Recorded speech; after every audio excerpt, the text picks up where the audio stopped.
List 1ನಲ್ಲಿ ಲೇಖಕರ ಬಗ್ಗೆ ಹೇಳಿದ್ದಾರೆ, ಲಿಸ್ಟ್ 2ನಲ್ಲಿ ಬುಕ್ಸ್ ಬಗ್ಗೆ ಹೇಳಿದ್ದಾರೆ. ನಾವು ಕರೆಕ್ಟಾಗಿ ಹೊಂದಿಸಿ ಬರೆಯಬೇಕು. Let see. ಇಲ್ಲಿ ಏನಪ್ಪ ಹೇಳ್ತಿದ್ದಾರೆ, ಸಂಧ್ಯಾ ಕಾರಣ ನಂದಿ ಅನ್ನೋರ ಬಗ್ಗೆ ಕೊಟ್ಟಿದ್ದಾರೆ. ನಮಗೆ ಎಕ್ಸಾಮ್ ಹಾಲಲ್ಲಿ ಗೊತ್ತೇ ಇಲ್ಲ, ಇವರು DSCRTಸಲ್ಲೂ ಇಲ್ಲ.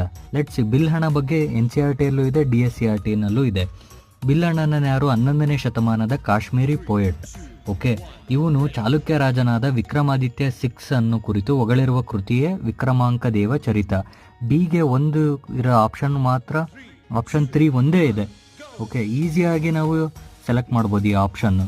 ಓಕೆ, ನೆಕ್ಸ್ಟ್ ಹೇಮಚಂದ್ರ ಅವರು ಯಾವ್ದು ಬರೀತಾರೆ ಅಂದರೆ ಕುಮಾರಪಾಲ ಚರಿತ ಅನ್ನೋದು ಬರೀತಾರೆ. ಚಾಂದ್ ಬರ್ದಾಯಿ ಪೃಥ್ವಿರಾಜ ರಾಸೋ 12ನೇ ಶತಮಾನದ ರಜಪೂತ್ ರಾಜನಾದ ಪೃಥ್ವಿರಾಜ್ ಚೌಹಾಣ್ ಕುರಿತು ಬರೆದ ಪದ್ಯ ಇದು.